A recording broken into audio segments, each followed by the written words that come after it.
He's my favorite character in these first three. Your favorite of all of them? Iceman. He's goated. I'm telling you. I do like his character. His aura was crazy. Yeah. Alrighty guys, welcome back to another video. In this video, we are going to be doing a re-review of the X-Men movies. So we haven't watched these in a long time, and some of these I've only watched in bits and pieces. Yeah. What about you? Have you seen the entire series? Yeah, a couple years ago, I tried to like watch all the X-Men movies. I think I got to like one of the later ones, maybe like Apocalypse or something, but Yeah. it's been a while since I've watched these. Yeah, it's been a long time since I watched them as well. This is going to be like a 4-part video series that we're going to be doing here, and we're going to kind of be doing them in different sections. So we're not going to be covering all of the X-Men movies in one video because that's a lot to break down. Yeah. So in this first video, we're just going to be doing original trilogy, which is X-Men, X2, and The Last Stand. Yeah. And then we're going to be doing the Wolverine era, which is X-Men Origins Wolverine, everybody's favorite, the Wolverine and Logan. In video 3, we'll be doing the First Class timeline, which is all of the newer actors, right? That's Yep. James McAvoy and Fassbender. Fassbender, yeah. Yep, that'll be First Class, Days of Future Past, Apocalypse, and Dark Phoenix. In video 4, we'll probably be touching on like the Deadpool trilogy a little bit. Yeah, we'll be breaking those down. So that's how we're going to kind of choose to break it up, just to make it a little bit simpler and cleaner cut here, because it kind of jumps all over the place a little bit. Yep. And it's a lot to cover. It's a lot of ground to cover in one video. So let's hop into X-Men 1. What was your thoughts on this movie? Did you have new thoughts revisiting it, or did you remember this movie quite well? A couple of moments here and there I remember, just kind of the more iconic ones, like the opening with Magneto with like the concentration camp, and then like the final battle of the Statue of Liberty. But it did age better than I thought. You know, I really like the cast of these X-Men. We'll talk about that like throughout these, at least the first 3. Sure. Like Patrick Stewart, Ian McKellen are iconic actors, and then I like Cyclops, James Marsden, and then obviously Hugh Jackman, Wolverine, one of the best castings ever. But yeah, just overall as a movie, you know, I really enjoyed it. Yeah, I think this is a solid start, a good origin story. It's got some iconic scenes. This is the one where Magneto reverses all the guns on everybody. Yep, the cops. I really like that scene a lot. I really like the final fight at the Statue of Liberty.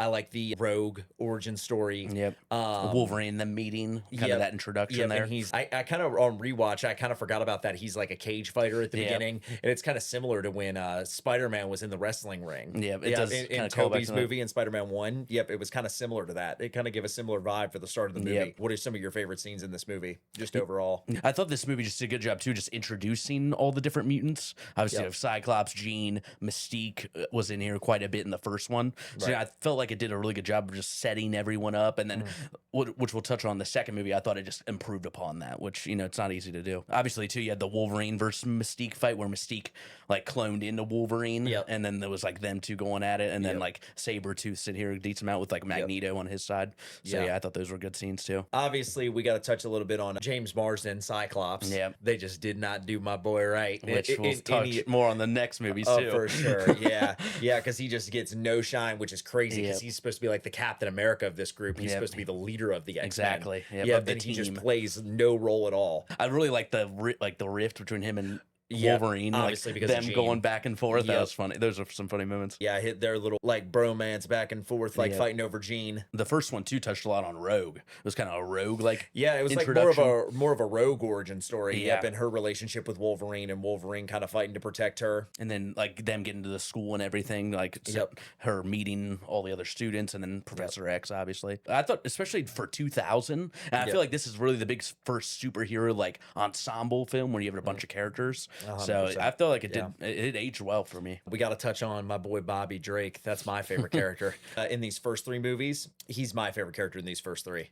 The favorite of all of them? Iceman. He's goated. I'm telling you. I do like his character. His aura was crazy. I love that bottle scene where he like blows into that bottle of root beer and like freezes it. Just like little scenes like that. I just like him. Let's kind of jump into X2. This is probably the best scene out of the entire trilogy to me, is the opening with Nightcrawler. Yeah, that's iconic. I really like Nightcrawler. He's one of my favorite X-Men characters, and I thought the White House attack scene at the beginning was probably the best scene out of these 3 movies. It's up there for sure. Then obviously you have like Stryker is the main villain in this one. Logan Roy. Stryker, I really like Stryker as a villain. Kind of a separate villain from Magneto and you know, Mystique, like the typical mutant villains that we get. I really like Stryker as just a normal human villain. I really like the raid when they raid the X Mansion, like Wolverine. That was like were really they good. like it was overnight and they were like in the kitchen. Him and Bobby, they were coming in it? on some Black Ops, some SEAL Team 6. Yeah, Bobby freezes the hallway. He puts that ice block up in the hallway. Wolverine just kind of going berserk in there. He was going crazy on him. Yep, so that was really good. You had like the scenes with some of the mutant kids like running around, like the one girl that was running through walls and stuff like that to get away from them. Which when they left, that went to that storyline at Bobby's house where he was like with his family. Yeah, they go to visit his family. Yep. And it kind of set up Pyro too, because Pyro was there and he started attacking police. He was an X-Men, yeah. And then he was with them first. Yeah, and then he switches over to Magneto Psych, so that's where the seeds kind of get planted, was there in that scene. Attacking police, kind of just using his powers. As we were seeing those scenes, they were obviously setting up for a Fire versus Ice, Pyro versus Iceman fight scene, which we got briefly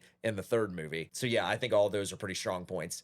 That scene too where Mystique put iron into like Magneto's cell because he was in that plastic prison. Remember she like that was all shifted in that security guard. Besides iron in there. Besides the White House scene with Nightcrawler, that's probably my favorite scene as well. Where he breaks out. Up there. Yep, the breakout scene. Yeah, that's good. Because they have him in the plastic prison. And they put him in the plastic prison at the end of the first one, right? And then he's in there for the second one. She puts it into that guy's bloodstream. And then he pulls like the iron out of his blood and is able to like manipulate it however he wants. And he was using it like it was like a ball and he turned it into like a little platform and he was using it to like walk. Yeah, that was crazy. Yeah, that was sick. I kind of forgot how fire Magneto is. I'm not gonna lie. He is. Yeah, the aura farming of Magneto. I kind of forgot about that. In the second one, they were at that alkali lake. More towards the end of the movie, where like the climax. It's kind of the climax of the movie because they start working together with Magneto and Mystique, and they use Mystique to break in because she clones herself and goes in right to the security room. And I think Wolverine or something, or maybe it was Cyclops, was like, "Damn, she's good." When she like got in, like, I think it was Wolverine. Yeah, they were like, she'd be useful more often. And that's where Wolverine kind of discovers that Weapon X facility, that one where he's in that like water and stuff, which we'll see a lot more in the Wolverine movies. The one when they're in that like hydro plant when he fights at the dam, Lady Deathstrike. When he fights Lady Deathstrike too. Yeah, that was a good fight. Yeah, that was one of the more iconic or brought up scenes for sure in this movie. Was that Wolverine versus Lady Deathstrike scene. And then Stryker too was using like Professor X, remember, he kind of like, and then Cerebro too. He was trying to create his own Cerebro to like target all the mutants. And then Magneto ended up reversing it to target humans. And then that's when Magneto at the end too left, and then Pyro left with him. And then, that's where we saw that. Yeah, they were like, where's he at? But then he was already on the ship with Magneto. Yeah. Then, so Pyro dipped out on him and switched sides. And then the end of that movie was the whole dam collapse and then Jean's sacrifice or something. We haven't touched much on Jean yet in the video. What do you think of her character? I really like her. I mean, I think it's a pretty good casting. I like everything about her. It's funny seeing that too after a Brand New Day with like Sadie Sink as Jean Grey now. Yeah, I'm kind of not trying to compare it, but because this is way more of a grown-up adult version of her. It's not like a young version like a Sadie Sink like we just got in Brand New Day. Yep. I like the little, what would they call it? Like three-way relationship that she has like with Wolverine. Scott, but then she has like the little flirty moments with Wolverine and stuff like that. Or a love triangle is what I was looking for. Yeah. Those scenes too of like when Wolverine like takes Cyclops' bike and stuff. I don't know. I literally like the back and forth. I like the banter. Yeah.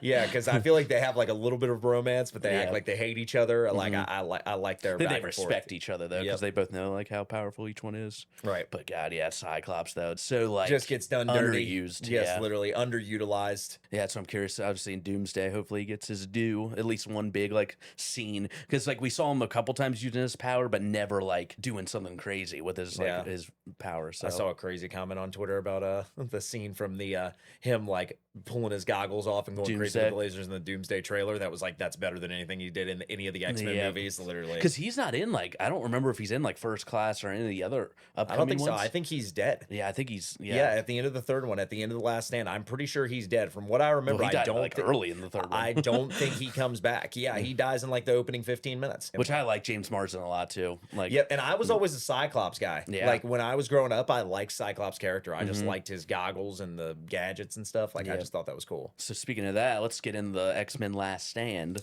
the third movie here. Whew. Yeah, this movie is a mess. was better than I thought it would be. It was better. It was than not like terrible. Yeah, it wasn't the worst movie I've ever seen. It was better than what I remember, but it's my least favorite of these first 3. I think so. Yeah, I would have it. Yeah, the third. But again, I don't think it's because I remember going into it like a lot of people saying this is the worst one, which we'll see later, like when we watch the rest of them. But I don't know. It wasn't as bad as I thought, but it wasn't like great though. There's a couple things. To start off the opening scene, I commented on this right away when we just watched it.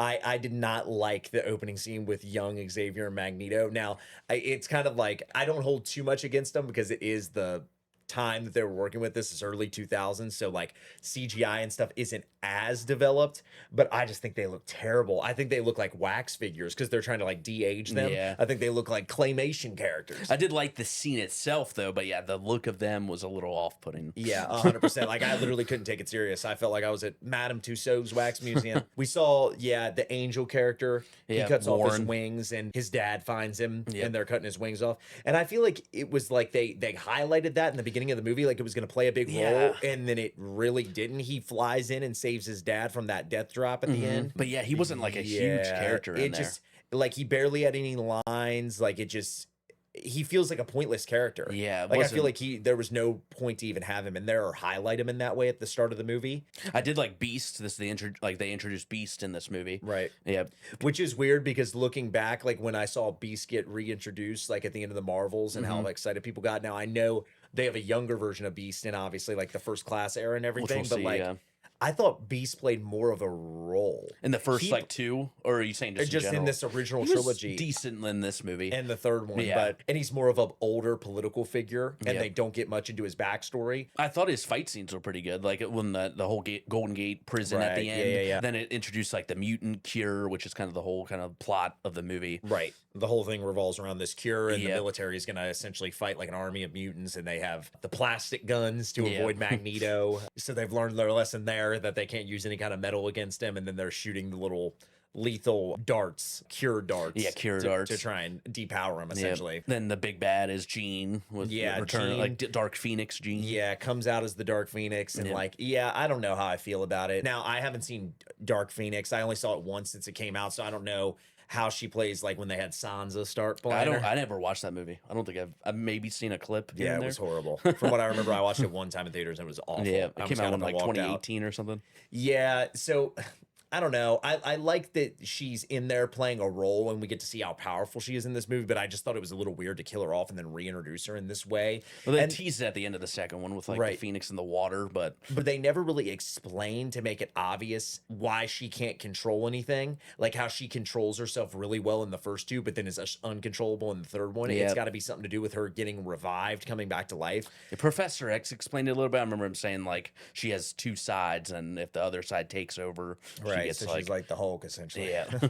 We saw Jean too kill Xavier at her childhood home. Yep. When they were all kind of there. Yeah, she took out Professor X. Yeah, Professor X and Cyclops in this movie. Yep. Turned them to dust. Yeah, it was interesting when I forgot about that when she was killing people. It was like they were breaking apart in pieces, almost like when they got dusted in Infinity War. I saw that. Yeah, she was Thanos out there. And then Mystique too ends up taking that cure dart like to save Magneto when that security guard on that bus or like that semi. Yep. And she and then Magneto just abandons her. I don't remember that. Yeah, didn't want anything to do with her anymore. Now that she was depowered, he's like, you're useless now. Speaking of another love triangle, you got the whole Iceman, Kitty, and Rogue. Yeah, which I thought was interesting because I thought he was like obsessed with Rogue. So to see him hanging out with Kitty like that, like taking her ice skate, I'm telling you, the aura and the riz of Iceman, I'm telling you, when he took her ice skating and he put the one finger down and froze the fountain, froze the little pond there. Which is crazy because, I think he was still technically like dating Rogue or like definitely talking to her. Right. And he's just out there with another girl. Yeah. Well, and you kind of see that with Rogue too, because she doesn't like that she can't kiss him or touch him or hold hands with him or anything because she's afraid she's gonna hurt him. That's why she considered that cure throughout the movie. Then we see her end up taking it at the end. Yep. So, did you think that was a good or bad ending for her? I like it just because ever since the beginning, ever since the start of X-Men 1, she was afraid of her powers. That's how X-Men 1 opens. She kisses that boy on her bed and he's like having a seizure, he's dying, and the parents run in and she's like, I didn't mean to hurt him. I think she always like hated her powers and was like afraid of hurting people. So I don't mind that. I think it fits her character to take the cure and depower herself. I think it works. Other iconic scenes like Magneto moving the Golden Gate Bridge. Yeah, I thought that was cool. Remember that. I like that scene. I do like that scene a lot, how he moved the whole Golden Gate Bridge and he crossed Alcatraz to the land, so he was crossing the water so all the prisoners could essentially escape. Like you said earlier, the Iceman versus Pyro fight. Yep, and I like when Iceman goes full Iceman mode. I've been waiting for that.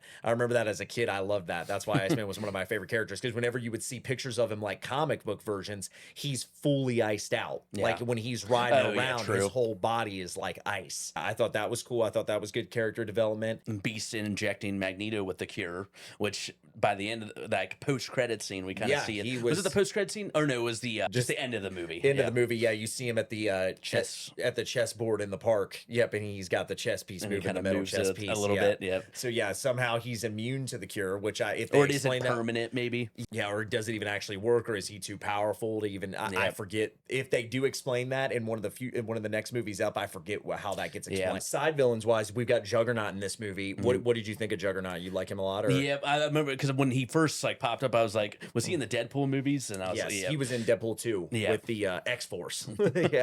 I like his look better in the Deadpool. In the second Deadpool movie, I just like how big he looks, how he's like a Hulk like figure. I didn't mind him in this movie though. I don't mind him. He doesn't play a very major role at all. Yeah, the ending of this movie with Phoenix kind of going out of control, then Wolverine like trying to approach her by walking towards her. That's the one thing that was always the most memorable about this movie when I was thinking back on it, was Wolverine is like climbing the steps, like climbing up to her on the debris, stairs, and she's like hovering in the air, like destroying everything. And as he's breaking apart, his healing factor's healing him long enough, keeping him together to be able to stab her. Yep. So that was a good scene. The movie is a little bit of a mess. It's a little bit all over the place, but it definitely has some strong points. It wasn't as bad as I thought it was going to be. It wasn't as bad as a lot of people make it out to be. The only other thing to really touch on in the third one is post-credit scene with Xavier. Professor X. So Professor X survived. As far as I'm aware, Cyclops did not survive. I don't believe he survives. I don't remember him just dying like that. I don't remember him. Oh yeah, I remember he died, because I remember when we started Last Stand, I was like, he gets cooked at the lake right at the start. Yeah, that's crazy. Yeah,